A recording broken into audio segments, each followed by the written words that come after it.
Good morning everyone. Today we are going to discuss about patient counseling. What do we mean by patient counseling?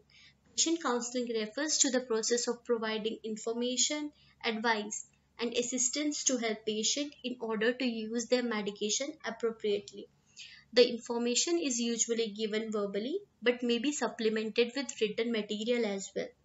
The most important skill that is required in patient counseling is good communication skills. There are certain objectives of patient counseling.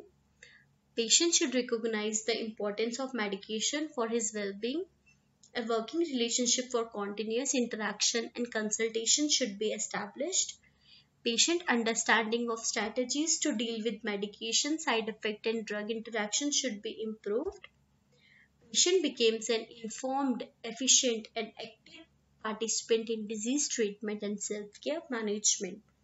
The pharmacist should be perceived as a professional who offers pharmaceutical care. Drug interaction and adverse drug reactions should be prevented. Now, let's discuss about the potential benefits to the pharmacist. It helps to enhance professional status in the view of patients and other healthcare providers. It helps in the establishment of an essential component of patient care that cannot be replaced by technician or automation. It helps to enhance job satisfaction through improving patient outcome. It can add a value service to offer patients. Now we will talk about different communication skills which is required for effective patient counseling.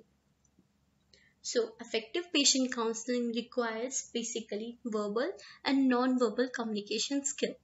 Verbal communication includes language, paralinguish features, tone, volume, pitch, and rate of speech.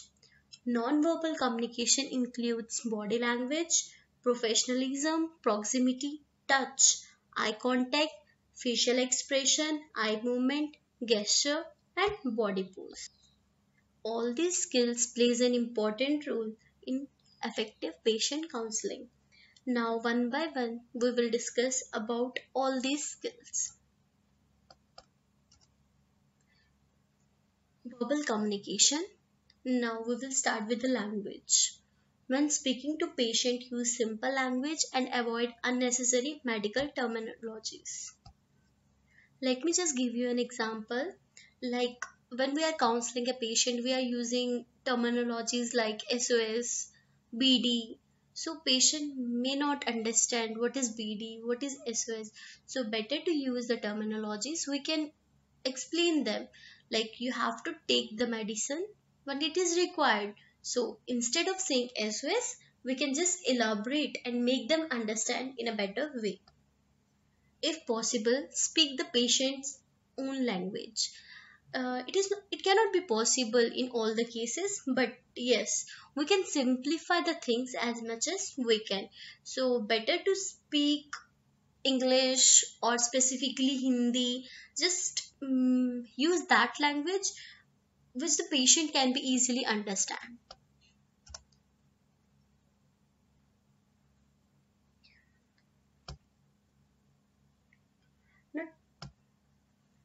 All these skills are essential not only for the patient counseling but for any other profession, because these are the basic communication skills which are required in any profession. Now we will discuss about non-verbal communication. Let's discuss about proximity. This refers to the distance that people maintain between themselves during the counseling process. So there are basically, when we are counseling a patient, the distance should be maintained. Like we should neither be too close nor too far. If the patient will be far, we have to raise our voice, and that can create a negative effect on the patient. So the space is divided into four zones: intimate, personal, social, and public. And it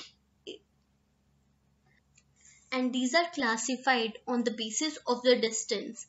For example, in case of intimate, 45 centimeter or less distance should be between the pharmacist and the patient. In personal, 45 centimeter to 1.2 meter. In case of social, 1.2 meter to 1.6 meter. In case of public, more than 3.6 meter. And generally, healthcare professions use intimate and personal proximities. Now we will discuss about eye contact. Eye contact is an important factor which plays an important role in patient counseling. It reflects confidence in counselor. Listener look at speaker more often and for the longer period of the time. Patient avoid eye contact sometimes due to depression, anxiety and sadness. Now we will discuss about the different qualities of a good counselor. The different qualities are good listener, flexible, empathetic, non-judgmental, tolerant, and communicate confidentially. All these are important qualities of a good counselor. Now we will discuss about the steps of patient counseling. Now, firstly, preparing for the session. The success of counseling depends upon the knowledge of the counselor. The pharmacist should know as much as possible about the patient and his/her treatment details. Be prepared with the counseling points related to the therapy. Refer patient care notes. Consider the mental and physical state of patient. Now we will discuss about the opening the session, how to open a session. Firstly, introduce yourself to the patient and greet them by the name. For example, hello, Mr. X, I'm Y, your pharmacist. I would like to tell you about your medication. Do you have few minutes to spend with me? So, see, like we are asking them very politely and in a very decent way. So, the patient will be comfortable with the pharmacist. Use open ended questions. Reflective questioning can be done. Should avoid asking direct, embarrassing questions. We should avoid excessive curiosity. Don't be judgmental. Avoid interrupting while patient is speaking. Avoid making premature interpretations. Avoid arguing with patient. What are the different counseling contents? This is the heart of counseling session.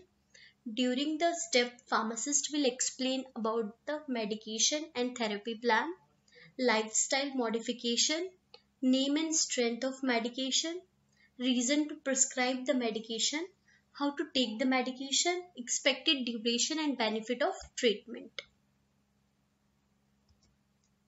possible adverse effect, possible interaction, advice on correct storage, minimum duration required to show therapeutic benefit, what to do if dose is missed, special monitoring requirements. All these are important factors which plays an important role in patient counseling. Now, how a pharmacist can close the session, check patient's understanding, ask doubts, summarize if needed, pharmacist can give their contact details. I hope you understood about the patient counseling. Thank you.